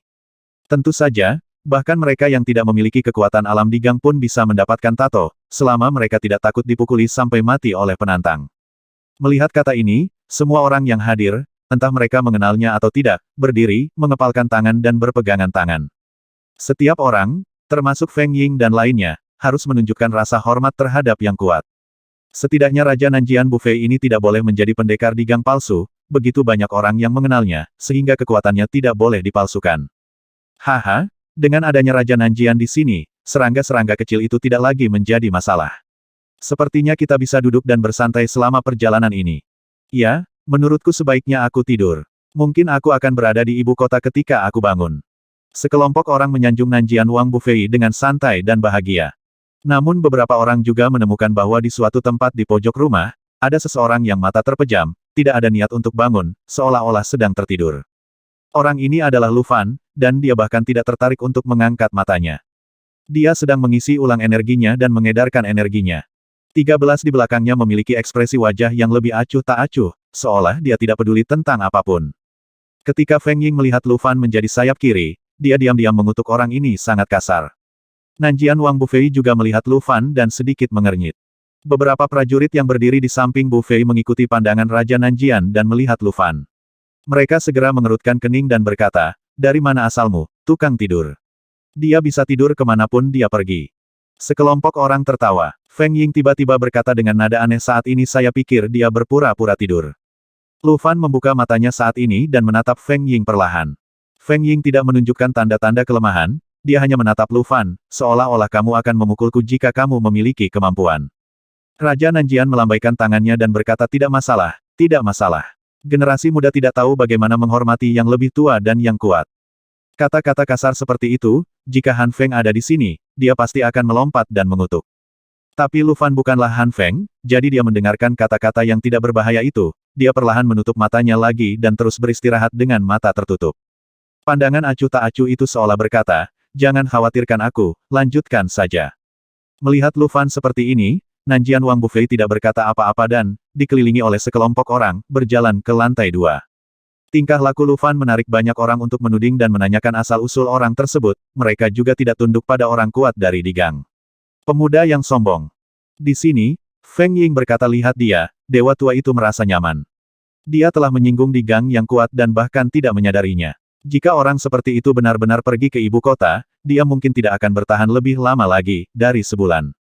Yuan Lai melihat ke kiri dan ke kanan, tapi tidak berkata apa-apa. Xiang Zhu berpikir sejenak dan berkata, "Feng Ying, lebih baik kurangi bicara. Lagi pula, mereka mengundang kita makan malam, jadi ini tidak baik." Feng Ying kemudian berhenti berbicara dan tidak berkata apa-apa lagi. Xiao Hei naik ke atas meja dan memandang Nanjian Wang Bu Fei di lantai 2 sambil menyeringai. Dari sudut pandang Xiao Hei, apa masalahnya di alam di gang? Bukankah mereka sudah terbunuh? Lu Fan benar-benar tidak menganggapnya serius sama sekali, dia mengatur gang qi di tubuhnya bersirkulasi dan mengembun menjadi 9 pusaran. Setiap pusaran, seperti dantian, dengan cepat menyerap kekuatan langit dan bumi di luar, tanpa mempengaruhi kekuatan langit dan bumi di sekitarnya sama sekali. Ini adalah terobosannya di ruang bawah tanah, dan inilah hasil yang diperolehnya dalam hidup dan mati. Dengan setiap nafas yang dia ambil, kekuatannya meningkat, 9 siklonnya saja dapat memastikan bahwa kecepatan kultivasinya 9 kali lipat dari yang lain. Ini adalah salah satu dampak dari siklus hidup dan mati. Entah sudah berapa lama aku berlatih, tapi tiba-tiba ada suara lain di telingaku. Semuanya, kita akan segera ke sarang serangga, semuanya, mohon bersiap. Lu Fan membuka matanya saat ini, dan ada kilatan cahaya di matanya, dan kemudian dengan cepat menyatu. Dengan cepat, Lu Fan mengikuti semua orang keluar rumah. Pemandangan yang menyapa matanya membuat pupil matanya langsung membesar. Apakah ini sarang serangga yang menghalangi aliran kehampaan? Sungguh spektakuler. Kepompong merah raksasa menumpuk, menutupi semburan kehampaan. Setiap kepompong raksasa tingginya lebih dari 10 kaki, berdetak seperti jantung, dan sekilas jumlahnya tak terhitung jumlahnya. Di luar kepompong raksasa terdapat seekor serangga kosong yang sibuk berkaki 6 dan bermata biru, tampak seperti belalang sembah, berbadan besar, dan karapas berwarna merah di bagian luar. Dari kejauhan memantulkan cahaya warna-warni semburan air, kekosongan. Setiap serangga berukuran setidaknya 2 kaki jauhnya. Sekilas saja, ada serangga raksasa yang tak terhitung jumlahnya di sini, memenuhi pemandangan. Mereka dapat mengeluarkan sedotan seperti manik dari mulut mereka dan memasukkannya ke dalam aliran kehampaan. Kemudian, kekuatan paling murni dari langit dan bumi dalam semburan kehampaan diserap ke dalam tubuh. Tidak lama kemudian, setiap serangga mulai membengkak, dan perut merahnya dengan cepat menjadi lebih besar, hingga serangga tersebut menjadi kembung sehingga ia berhenti menyerap. Kemudian dia merangkak kembali ke kepompong dan menyuntikkan semua kekuatan yang akhirnya dia serap ke dalam kepompong tersebut. Hampir semua bak mengulangi tugas ini. Hanya serangga terbesar yang berdiri di samping kepompong, memandang serangga lain seperti pengawas. Baju besi pada serangga yang lebih besar ini telah berubah menjadi biru merah, dan tubuh mereka berada 5 kaki jauhnya. Melihat pemandangan seperti itu, semua orang terkesiap. Bahkan Paman Chang pun kaget, sepertinya dia tidak menyangka akan ada begitu banyak serangga. Banyak sekali. Bukankah intelijen mengatakan hanya ada 5 atau 6 kepompong yang menghalangi jalan? Pasti ada 50 atau 60 kepompong. Paman Chang berkeringat banyak di dahinya, jumlah serangga ini jauh melebihi ekspektasinya. Bukan hanya dia, prajurit lain yang hadir juga kaget dan tak bisa berkata-kata. Paman Chang berteriak keras berhenti, semuanya berhenti. Mengikuti auman Paman Chang, semua benda di luar angkasa berhenti. Aliran kehampaan masih mengalir, dan Lu Fan serta yang lainnya memandangi serangga besar itu dari kejauhan. Saya tidak tahu apakah itu karena persepsi serangga ini jauh lebih buruk daripada persepsi manusia. Mereka tidak memperhatikan manusia di kejauhan dan terus sibuk dengan urusannya sendiri. Paman Chang menoleh untuk melihat semua orang, menangkupkan tinjunya dan berkata, "Tuan, situasinya telah berubah, mari kita lihat apa yang harus kita lakukan." Semua orang menatapku dan aku menatapmu tanpa berkata apa-apa. Pada saat ini, seorang pria parubaya bertanya maaf. Ini pertama kalinya aku berada di jalan resmi ini. Adakah yang bisa memperkenalkan bak ini? Apa kekuatan mereka? Saya melihat tubuhnya sangat besar, tetapi saya tidak melihat sesuatu yang aneh. Apakah kekuatannya hanya rata-rata? Atau apa? Pria parubaya itu menanyakan pertanyaan yang juga ingin ditanyakan Lu Fan. Melihat banyak orang yang hadir kebingungan, Paman Chang menjelaskan dengan lantang maaf-maaf. Saya lupa memberitahu Anda tentang serangga-serangga ini. Serangga ini disebut Kumbang Void, juga dikenal sebagai serangga darah hijau. Ia lahir dalam kehampaan, memakan udara langit dan bumi, memiliki karapas yang keras, darah beracun, dan kekuatan yang kuat. Kekuatan Kumbang Kosong kira-kira setara dengan prajurit alam Waigang. Semua orang menghela nafas lega, mereka hanya setara dengan prajurit alam Waigang, jadi mereka masih bisa bertarung. Feng Ying berkata saat ini persyaratan minimum bagi para pejuang yang bepergian bersama kali ini adalah alam Waigang. Jika mereka hanya serangga di alam Waigang, mereka harus bisa mengatasinya. Tentu saja, beberapa orang yang memancing di perairan yang bermasalah dan membayar uang bisa diselesaikan. Itu masalah lain, tapi mereka juga tidak dianggap sebagai kombatan. Saat dia mengatakan itu, Feng Ying melirik ke arah Lu Fan secara sengaja atau tidak sengaja. Kata-kata Feng Ying disetujui oleh banyak orang, dan semua orang sedikit mengangguk. Paman Chang berkata semuanya, jangan terlalu optimis. Tentu saja, serangga biasa hanya dapat memiliki kekuatan yang baik di alam Waigang, tapi lihatlah serangga dengan baju besi hijau dan merah. Mereka bisa disebut jenderal serangga. Kekuatan mereka adalah cukup tinggi. Dia telah mencapai level yang lebih tinggi dan sebanding dengan prajurit alam Yuangang. Nanjian Wang Bufei mengambil satu langkah ke depan saat ini dan berkata dengan lantang, serahkan bak semacam ini kepada saya, Bu. Bagaimana saya bisa memblokir jalan hanya karena bak ini? Tuan Chang, apakah ada hal lain yang ingin Anda sampaikan? Saya. Paman Chang berpikir dengan hati-hati dan berkata, ini seharusnya hilang, tapi saya sedikit khawatir. Ada cahaya aneh di mata Paman Chang, tapi dia berbalik dan berkata tapi itu hanya spekulasi. Jika kamu benar-benar ingin bertarung, kamu bisa mengujinya terlebih dahulu. Saya sarankan kamu mencoba menyerang dari jarak jauh dulu. Rasional. Raja Nanjian mengangguk. Kemudian, pedang Raja Nan mencabut pedang dari pinggangnya. Pedang sepanjang 3 kaki itu bersinar dengan cahaya perak, dan garis-garis di atasnya rumit dan mempesona.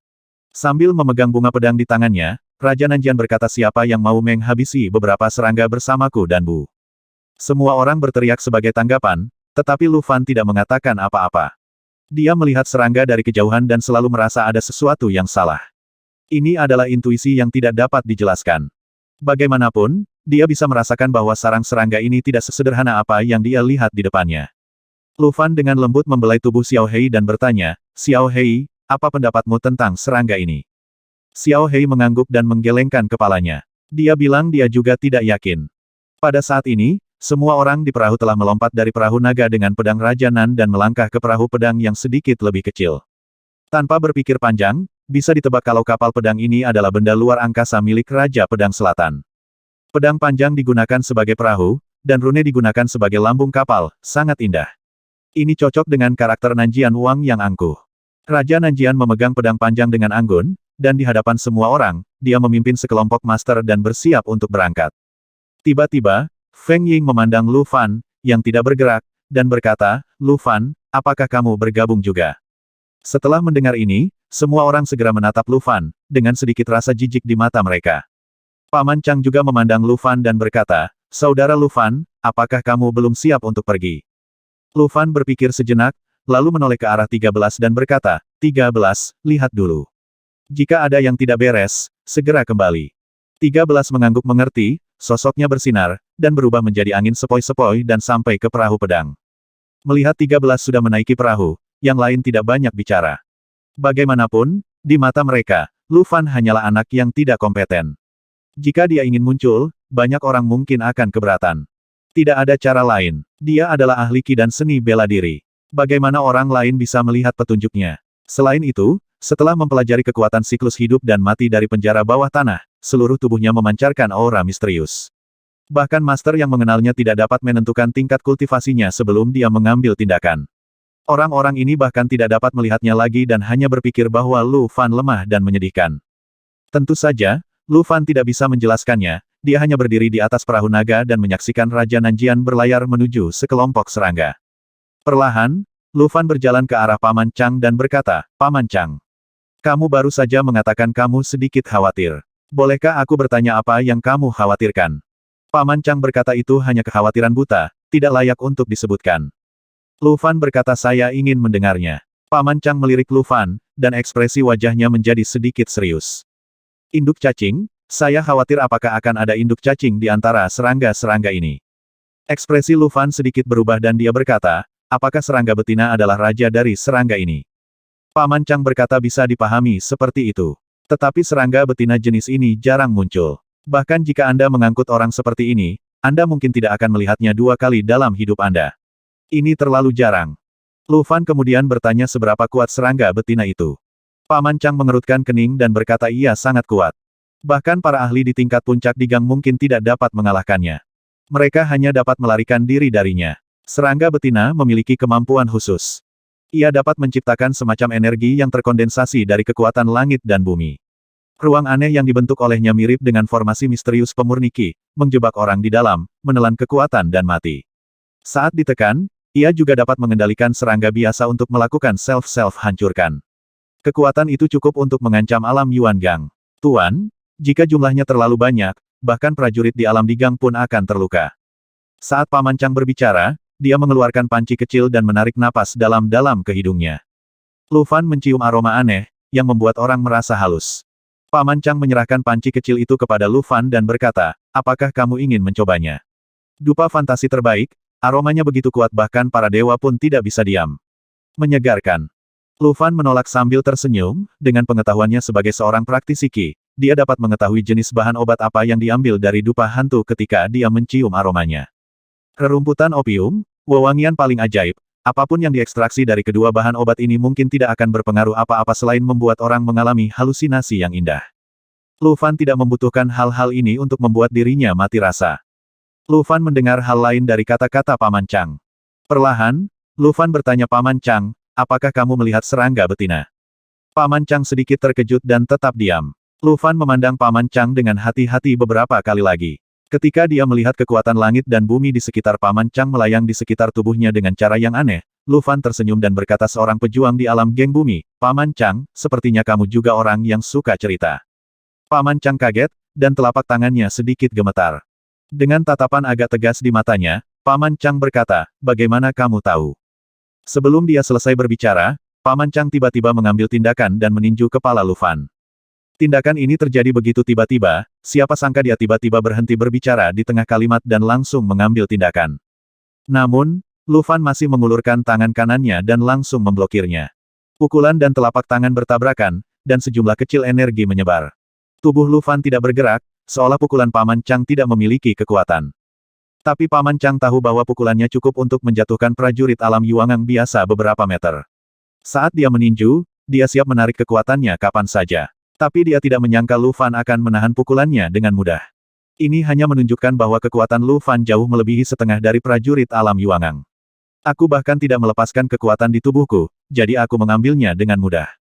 Reaksi seperti itu, kekuatan seperti itu, dan kultivasi seperti itu sungguh luar biasa. Paman Chang tersenyum, seperti rubah tua. Pada saat ini, ekspresi baik di wajahnya menghilang. Dia memandang Lu Fan sambil tersenyum dan berkata, anak baik. Saya salah. Anda adalah tuan yang sebenarnya, Hide. Cukup dalam, izinkan saya mengatakan bahwa seseorang yang dapat membuat prajurit Yuangang Rilem mengikutinya dengan sepenuh hati, bagaimana dia sendiri bisa menjadi lemah. Lu Fan tersenyum dengan tenang, menarik tangannya dan berkata, Guru, saya baru saja memulai perjalanan saya. Kapal pedang itu perlahan-lahan berlayar ke tepi sarang serangga, baru pada saat itulah serangga mengetahui bahwa penyusup akan datang. Sepasang mata hijau menatap Raja Nanjian dan yang lainnya, dan 6 duri di lengan muncul, seperti pisau tajam yang muncul. Kapal pedang baru saja berhenti saat ini, dan Raja Nanjian serta yang lainnya melihat kumbang kosong ini dari kejauhan. Mengangkat pedang panjang di tangannya, Raja Nanjian tersenyum dan berkata mereka hanyalah serangga yang lebih besar. Semuanya, ikut aku untuk menyerang. Orang-orang di belakangnya merespons dengan keras dan mengeluarkan senjata mereka. Total ada lusinan master, dan tubuh mereka bersinar dengan energi. Cahaya yang menyilaukan sudah cukup untuk bersaing dengan semburan kehampaan di bawah. Memotong. Pedang panjang di tangan Raja Nanjian tiba-tiba jatuh. Energi pedang besar berbentuk bulan sabit diserang terlebih dahulu. Cahaya pedang itu berukuran puluhan kaki, dan menghabisi kumbang kosong langsung dari pinggangnya. Segera, semburan ganjin dilepaskan dari belakang, dengan berbagai aura pedang dan aura pedang saling bersilangan. Berbagai gerakan pembunuhan muncul, dan ledakan terdengar satu demi satu. Ledakan, ledakan, ledakan. Lu Fan dan yang lainnya dapat mendengarnya dengan jelas dari jauh. Dengan penglihatan Lu Fan, dia juga bisa melihat tubuh serangga yang berserakan dan darah hijau menyembur keluar. Darah jatuh ke dalam kehampaan dan segera berubah menjadi kekuatan langit dan bumi yang paling murni dan menyebar. Mayat serangga tersebut pun menghilang dan berubah menjadi titik cahaya.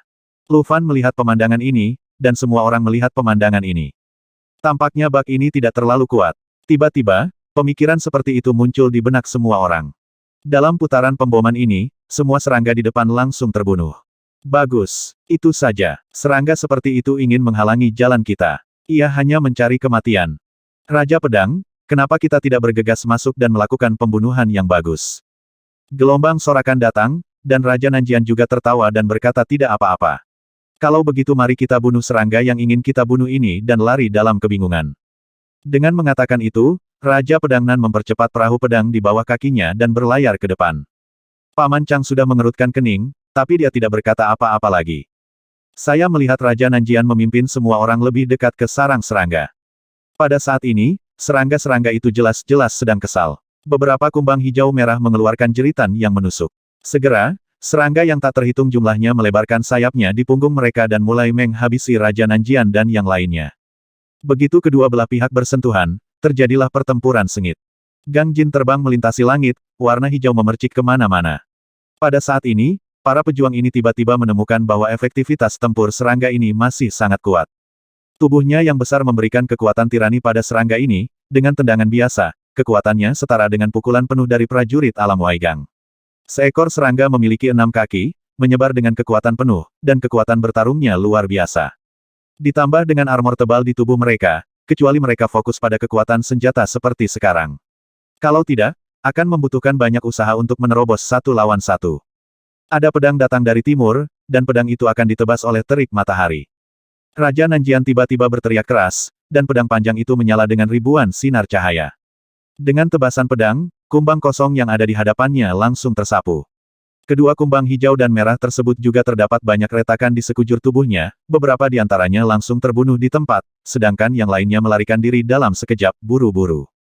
Raja pedang itu perkasa. Di perahu pedang, sekelompok prajurit berteriak keras. Raja pedang selatan segera menjadi lebih kuat kemanapun pedang panjang itu lewat, mayat serangga seperti hujan. Lu Fan melihat gerakan pedang Raja Nanjian dari kejauhan dan berkata sambil tersenyum cukup indah. Paman Chang berkata dia lebih cantik daripada kejam, yang merupakan pemborosan kekuatan. Tapi siapa yang menjadikannya pejuang di alam geng bumi? Dia memiliki kekuatan, tapi dia sangat disengaja. Lu Fan tersenyum tipis dan meletakkan tangannya di belakang punggung. Kalau dilihat sekarang, situasinya masih sangat baik, meski kekuatan serangga tersebut tidak lemah. Tapi itu juga bisa menangani prajurit dari alam Waigang dan alam Yuangang. Begitu seseorang seperti Raja Nanjian muncul dan telah mencapai level di Gang, tidak banyak yang bisa dilakukan. Raja Pedang Selatan ditutupi dengan baju besi baja, sama sekali mengabaikan serangan serangga, dan dengan lambaian tangannya, banyak serangga mati. Dalam hal ini, beri dia waktu yang cukup. Dia bisa membersihkan sarang serangga ini sendiri. Di bawah kepemimpinan Raja Nanjian, para prajurit di belakang menjadi lebih kuat dan mulai menghabisi. Setelah menghabisi ratusan atau bahkan ribuan serangga berturut-turut, tidak ada satupun Raja Nanjian dan yang lainnya yang terbunuh. Rekor seperti itu membuat Paman Chang tersenyum. Benar saja, saya terlalu khawatir. Tidak ada serangga betina di sarang serangga ini. Lu Fan mengangguk dan berkata ya, jika ada serangga betina, orang-orang ini tidak akan menghabisi begitu banyak serangga. Setelah menghabisi selama 2 jam, Raja Nanjian dan yang lainnya akhirnya berhenti. Setelah menghabisi beberapa serangga lagi dengan pedangnya, Raja Nanjian mengalihkan perhatiannya ke kepompong di balik serangga tersebut. Hanya sekumpulan serangga. Raja Pedang Nan tersenyum dan memotong kepompong dengan lambaian tangannya, lalu memimpin semua orang kembali ke perahu pedang. Semua orang bersorak keras kepada Raja Nanjian dan yang lainnya, dan Raja Nanjian juga melambai kepada semua orang. Perahu pedang disingkirkan, dan Nanjian Wang serta yang lainnya melompat ke atas perahu naga. Melihat Paman Chang sambil tersenyum, Raja Nanjian berkata Tuan Chang, menurut saya serangga ini tidak dapat menghentikan kita. Saya rasa kita dapat bergerak maju. Paman Chang menangkupkan tinjunya ke arah Raja Nanjian dan berkata, Raja Nanjian memang pahlawan yang tiada taraf. Saya tahu bahwa mengundang Raja Nanjian untuk bergabung dengan tim akan melindungi segalanya. Kalau begitu mari kita istirahat sebentar dan berangkat nanti. Raja Nanjian terkekeh dan berkata, oke. Setelah mengatakan itu, Raja Nanjian berjalan menuju rumah yang dikelilingi oleh sekelompok orang. Saat ini, 13 juga kembali ke Lu Fan. Sebelum Lu Fan sempat bertanya, Sisan mengambil sepotong dan menyerahkannya ke tangan Lu Fan. Itu adalah benda keras seperti logam, dengan cahaya merah tua menyala di atasnya. Lu Fan bertanya dengan keras apa ini. 13 berkata kepompong. Lu Fan segera mengerti bahwa 13 mematahkan sepotong kepompong dan membawanya kembali. Melihat cahaya yang mengalir di atas, Lu Fan tiba-tiba merasakan krisis yang kuat di hatinya. Serangga yang mati berubah menjadi cahaya, mengapa bukan kepompong, dan apakah lampu merah tua pada kepompong itu? Lu Fan merasakannya dengan hati-hati dan tiba-tiba menemukan bahwa itu adalah kekuatan yang mirip dengan ruang. Namun begitu dirasakan, lampu merah tersebut langsung menghilang. Mungkinkah itu? Tiba-tiba, Lu Fan berteriak tunggu sebentar. Kita tidak bisa bergerak maju. Ketika Raja Nanjian dan yang lainnya mendengar teriakan itu, semua orang segera melihat ke arah Lu Fan. Raja Nanjian mengerutkan kening dan berkata, apa katamu? Lu Fan berkata dengan keras kubilang, kita tidak bisa bergerak maju. Wajah Raja Nanjian tiba-tiba berubah jelek, dan dia berkata dengan dingin kenapa? Karena ada bahaya, kata Lu Fan. Raja Nanjian mendengus dingin itu hanya lelucon. Kamu baru saja melihatnya. Serangga-serangga itu bukan tandinganku. Selama aku ada, tidak peduli berapa banyak serangga yang ada. Selain itu, dengan kehadiran semua dari kalian, dari mana datangnya bahaya? Lu Fan terlalu malas untuk menjelaskan kepadanya dan berkata dengan tenang aku bilang kamu tidak bisa bergerak maju, jadi kamu tidak bisa bergerak maju. Begitu dia selesai berbicara, banyak orang mulai tertawa. Tawanya keras, tawanya kasar, tawanya mengejek. Bahkan Nanjian Wang Bufei tersenyum, senyumnya penuh penghinaan dan berkata apa maksudmu? Apa gunanya mengatakannya? Seorang pejuang juga berdiri dan berkata nak, kamu pikir kamu ini siapa? Pria gendut lainnya tertawa terbahak-bahak anak yang bahkan tidak berani menghabisi serangga, terlalu percaya diri. Apakah kamu akan menertawakanku sampai mati? Feng Ying juga menunjukkan senyuman menghina. Yuan Jie memandang Lu Fan dan berkata, Saudara Lu Fan, sebaiknya kamu lebih sedikit bicara. Mata Lu Fan menyapu semua orang dan akhirnya tertuju pada Paman Chang. Paman Chang menatap Lu Fan dalam-dalam dan berkata, apakah kamu yakin? Lu Fan berkata saya tidak yakin. Tapi ini sangat berbahaya, jenis bahaya yang pernah Anda temui sebelumnya. Percakapan seperti teka-teki di antara keduanya membuat semua orang mengerutkan kening dan terlihat tidak senang. Paman Chang berpikir sejenak, berbalik dan memandang Raja Nanjian dan yang lainnya sambil tersenyum. Raja Nanjian, bagaimana kalau begini? Ayo bertarung perlahan, bersihkan area, dan maju sedikit. Raja Nanjian berkata dengan ekspresi cemberut di wajahnya, Tuan Chang, Anda tahu ini hanya membuang-buang waktu. Paman Chang menggosok tangannya dan berkata hati-hati dengan kapal Wanian. Ini adalah perkataan kami para penambang. Karena ada yang mengatakan itu berbahaya, kami harus lebih berhati-hati. Mohon maafkan saya, Raja Nanjian. Raja Nanjian berkata perlahan kalau begitu, biarlah itu milik Tuan Yichang. Bagaimanapun, ini adalah tim Anda. Tuan Chang tersenyum dan mengangguk terima kasih, Raja Nanjian, atas pengertiannya. Tusang, bawa Raja Nanjian beristirahat. Tusang menjawab dengan senyuman dan masuk ke dalam rumah bersama semua orang. Saat masuk, banyak prajurit melirik Lu Fan dengan pandangan tidak ramah. Lu Fan tidak peduli dan hanya menoleh untuk melihat sarang serangga. Kekuatan luar angkasa, kepompong, induk cacing. Semua ini harus ada hubungannya, dan dia berharap dia salah. Jika tidak, sisa perjalanan akan berjalan lancar. Setelah beberapa jam, tim mulai bergerak maju. Paman Chang sengaja membuat tim berjalan sangat lambat. Pada saat yang sama, Nanjian Wang dan yang lainnya menaiki perahu pedang lagi dan membuka jalan di depan. Seolah-olah dia sengaja ingin semua orang melihat betapa kuatnya dia. Kali ini Raja Nanjian menunjukkan ilmu pedang yang lebih kuat dan jurus pedang yang lebih indah. Setiap gerakan dan gaya seperti perubahan 4 musim. Angin musim semi membawa hujan, matahari bagaikan api, angin musim gugur menyapu dedaunan, dan salju musim dingin memenuhi langit. Inilah ilmu pedangnya dan ilmu pedangnya. Saya harus mengatakan bahwa tingkat kematiannya masih luar biasa. Kemanapun dia lewat, tidak ada kumbang yang bisa menghentikan pedangnya, termasuk kumbang kosong berwarna biru merah itu. Tim bergerak maju perlahan memasuki bagian dalam sarang serangga. Perasaan krisis yang dirasakan Lu Fan menjadi semakin intens. 3 hari kemudian, tim masih belum meninggalkan sarang serangga. Sebaliknya, serangga semakin banyak. Sekali lagi, setelah menghabisi semua serangga di film, Raja Nanjian kembali ke perahu naga untuk giliran kerja lainnya. Kali ini, Raja Nanjian tidak tahan lagi. Tuan Chang, tim tidak bisa melanjutkan dengan lambat. Ini membuang-buang waktu dan tenaga. Ayo kita percepat dan buru-buru. Jika kita bertarung sedikit pelan dan berjalan sedikit seperti ini, kita tidak akan bisa mampu melewati serangga dalam 10 hari, sarang. Raja Nanjian berteriak keras. Para prajurit yang mengikuti Raja Nanjian secara bergiliran juga sedikit marah. Mereka memiliki pemikiran yang sama dengan Raja Nanjian, bahwa bergerak maju sedikit demi sedikit hanya membuang-buang waktu. Paman Chang tidak berdaya dan tidak punya pilihan selain melihat pria yang telah berdiri di haluan kapal selama beberapa hari memandang keluar, Lu Fan. Raja Nanjian berkata dengan ekspresi cemberut di wajahnya Tuan Chang. Apakah perkataan anak laki-laki itu lebih berguna daripada kemampuan saya untuk menahan seseorang? Dia tidak melakukan apapun dalam beberapa hari terakhir, hanya menonton dari samping. Dia adalah hanya takut mati, apakah itu benar juga? Paman Chang berkata sambil tersenyum. Raja Nanjian, tidakkah kamu berhati-hati? Raja Nanjian berkata dengan dingin, ini tidak baik, ini sangat buruk. Karena kehati-hatian Anda, saya harus membuang banyak waktu. Saya sedikit lelah menghabisi serangga akhir-akhir ini. Paman Chang berkata kalau begitu Raja Nanjian akan beristirahat selama beberapa hari ke depan. Saya akan membantu Anda menghabisinya. Raja Nanjian menamparkan meja dan berdiri, berkata, apakah menurutmu waktuku untuk mengikuti seseorang tidak berharga? Setelah mengatakan itu, Raja Nanjian keluar rumah dan berteriak kepada Lu Fan, dasar bocah. Kemarilah. Lu Fan menoleh dan menatap Raja Nanjian. Apa masalahnya? Raja Nanjian berkata dengan lantang, kamu adalah anak serakah yang takut mati. Kamu telah bersembunyi di belakang dan membiarkan pelayanmu mengambil tindakan. Hari ini, saya akan mengajakmu melihat serangga-serangga itu. Coba kamu lihat apakah serangga-serangga itu benar-benar sebesar itu, mengerikan. Sekelompok prajurit berjalan keluar dan memandang Lu Fan sambil tersenyum, menunggu untuk melihat lelucon bocah ini. Dalam beberapa hari terakhir, Lu Fan dikenal sebagai fobia kematian di antara tim. Ketika Raja Nanjian melihat Lu Fan terdiam, dia mengira dia takut. Dia tidak bisa menahan diri untuk tidak mencibir Nak. Bagaimana bisa seorang pria begitu serakah terhadap hidup dan takut mati? Serangga-serangga ini hanyalah kutu busuk. Mereka tidak dapat menghentikan pria sejati. Ikutlah denganku, dan kamu tidak akan menjadi seperti itu, sangat takut dengan kehidupan. Para prajurit juga berteriak, Nak, ayo. Biarkan saudaraku menuntunmu untuk menghabisi serangga.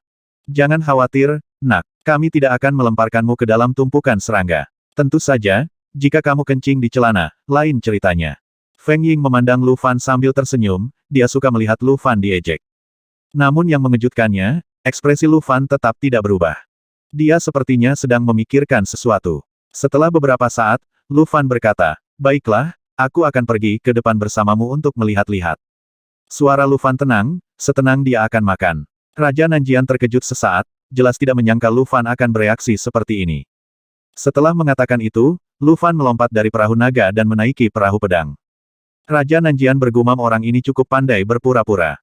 13 hendak naik perahu bersama Lu Fan, tetapi Lu Fan berteriak kepada 13, kamu tinggal dan jaga yang lain. Kalimat ini semakin mengejutkan semua orang.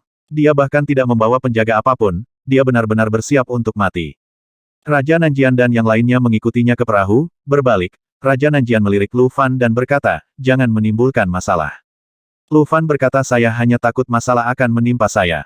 Raja Pedang Nan tidak berkata apa-apa lagi dan mengarahkan perahu pedang itu ke depan menuju sarang serangga. Mata Lu Fan dalam, dan tatapannya menembus kumbang dan kepompong. Saat dia semakin dekat dengan kumbang, perasaan krisis di hati Lu Fan menjadi semakin kuat. Pada saat ini, Xiao Hei di bahunya tiba-tiba berdiri dan menyeringai ke arah kumbang. Dengan ekspresi serius di wajahnya, pada saat ini, tangan Lu Fan telah menggenggam pedang tajam di belakang punggungnya. Pedang Raja Nan tersenyum dan berkata apakah kamu benar-benar berencana menggunakannya? Apakah kamu yakin pedangmu ini bukan hanya untuk pertunjukan? Terdengar tawa, dan semua orang terlihat santai. Tapi ekspresi Lu Fan menjadi lebih serius. Yang akan datang, Lu Fan berkata dengan lembut. Raja Nanjian tersenyum dan berkata, ada apa? Sebelum dia selesai berbicara, lampu merah terlihat menyala dari segala arah, dan jeritan bergema di kehampaan. 420.